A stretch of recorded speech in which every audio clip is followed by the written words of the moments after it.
Na festa do fim de semana, só rolê bom. The slowing from Nabil Al. He's used it so often, and so often it's provided for Afghanistan. They're one wicket away.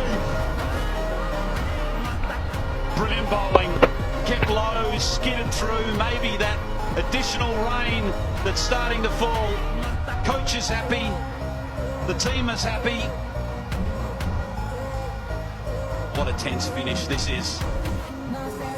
Yeah, it's the slower delivery that does the trick. Keep slow, inside edge onto stumps. Taskin goes. It's 1 of 5 for 9.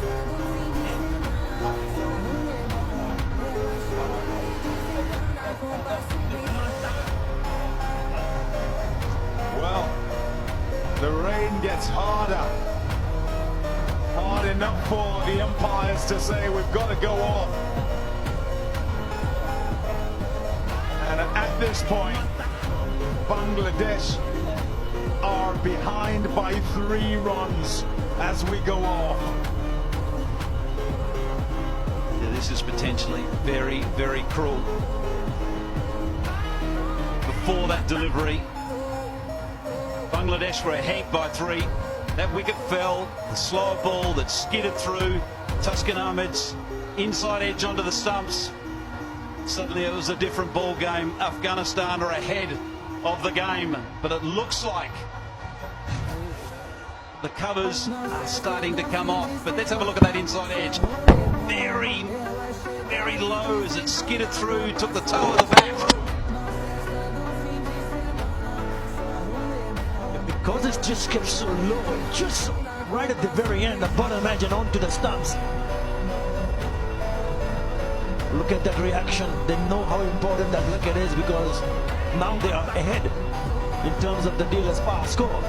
Bangladesh 3 runs behind as we see the covers getting off. So we might have banners coming back again. Oh, we certainly will have it.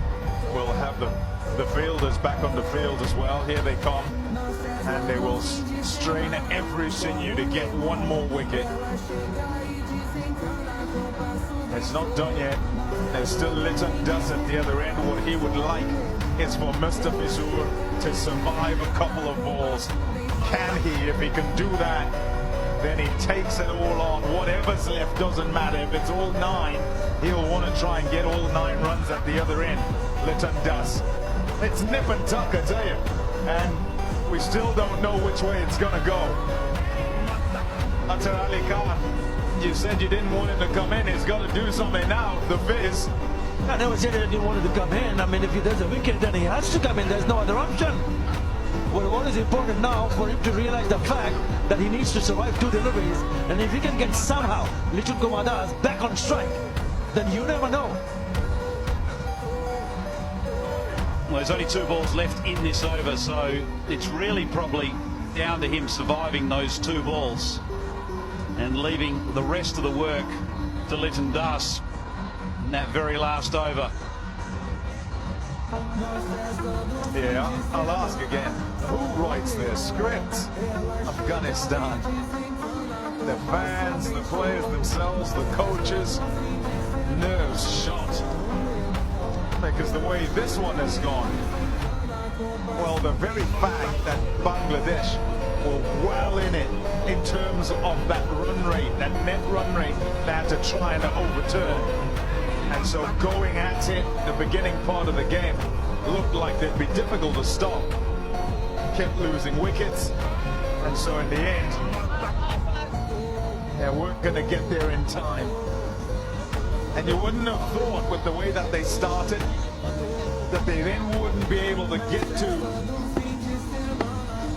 the total that they were chasing. But Afghanistan, with their bowling attack and the variety and wonderful skills they have within it, have been managing to just chip away. It's meant for a really exciting game, a nervy game, one that swung to and fro. Have they sufficiently kept their nerve, though, to get over the line? Oh, still reeling. Well, you would be, wouldn't you? Because it did keep low. It's extremely unlucky. He'd be thinking, all I need to do is survive this over. He nearly actually got a 4. But if it wasn't for Ruki's very good fielding down at deep third, it's all down to Mustafizur Rahman, who's more familiar with this type of pressure with ball in hand, not with a willow in hand. Yeah, I just have a feeling that the message sent from Bravo is to test him with the short pitch delivery here. Into the body, they've got to slip in place, but somehow he needs to survive. Ensure that Bangladesh have some sort of chance. The problem is that Litun Kumar is at the non-strikers end, Litun Kumar Dash. Then you got to look at that fielder on the leg side at 45 in the catching position. Yeah, they'll try and make sure they set the field exactly right. As Naveen, he goes to Mustafizur Rahman.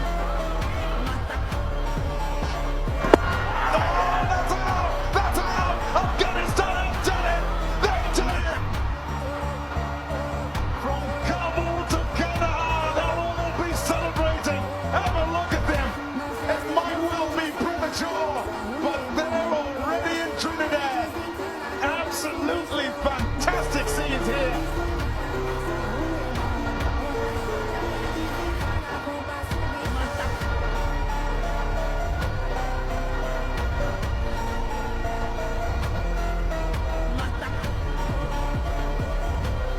Kids when you bend with well outreach with the 99 batteries.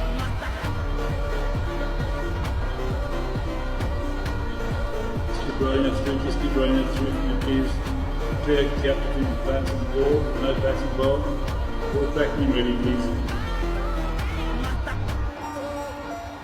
Original decision is out. Pushing out to off, impact in line. Wickets hitting. Bantam can play with the original out decision. The on-screen signal now. Oh wow! Afghanistan have done it. They've won here in St. Vincent and the Grenadines by 8 runs against Bangladesh, who were spirited in their fight. That's raw emotion, and there'll be a whole lot of it back home in Afghanistan. They're into the semi-final in a group that had India and Australia. They beat Australia, and for the first time ever, they get to a semi-final in a World Cup. Absolutely fantastic for this team that just keeps on giving us magical stories in the world of cricket.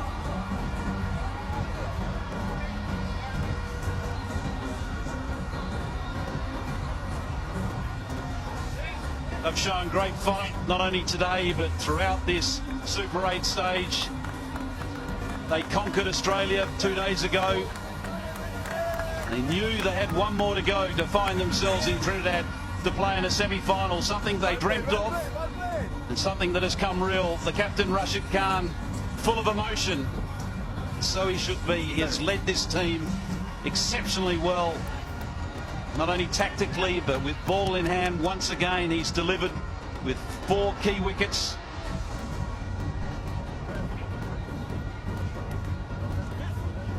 Yeah, what about Namin ul Haq? Spell up 4 for 26. Had to get a wicket. Remember, the plan worked. It was a double bluff, wasn't it? They set up the field for a short pitch delivery, and it was full and straight, right on the money. A glorious moment for Afghanistan. What a day this has turned out to be. What an evening. Their story really is amazing, Afghanistan, as they've developed as a team. You see the likes of Rashid Khan, Mohammad Nabi, when they turn up on the scene. Master and apprentice at one point, those two, Noor and Rashid, but now playing in the same team, providing difficulty for absolutely every team that they come up against. And it's no longer just the spinners, the seamers as well. Naveen to finish it off today. Fazal Haq Farooqi, who is a leading wicket taker. Gurbaz, we saw there, wonderful with his partnership up at the top with Ibrahim Sadran. just a really, really good team, well put together, and they've grown and grown. They said it, you know. They said, now we want to get ourselves into a semi-final. And so said, so done. A word for Jonathan Trott. He'd have been hurting too in 2023. They couldn't quite get over the line against the Aussies. Is Dwayne Bravo. All of them, all those support staff in the background, of course. But for Afghanistan and their supporters, they dreamed, and that dream has come true. Those smiles, those tears together will be impossible to wipe away. Tears of joy there. Tears of joy for Afghanistan. What a moment. Absolutely brilliant.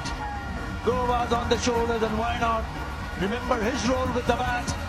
The openers from Afghanistan, thrice putting on a opening partnership for 100 or more, really gave them the impetus to believe in themselves to go through to the semi-finals.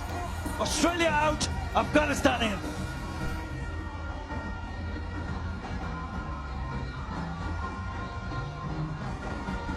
Tough pitch. It's been a tough pitch. This one here.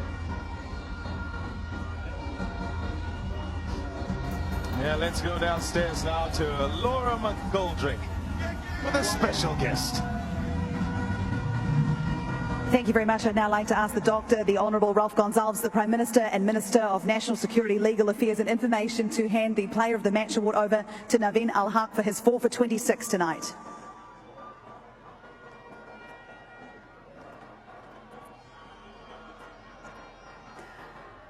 Well, Naveen, let me be the first to congratulate you. You're now semi-finalists in the ICC Men's T20 World Cup. Congratulations. How does it feel? Yeah, thank you so much. First of all, I wanted to thank Almighty Allah for this achievement. We have worked so hard over the past few years, and we were dreaming and we were working for this day. So when you see that day,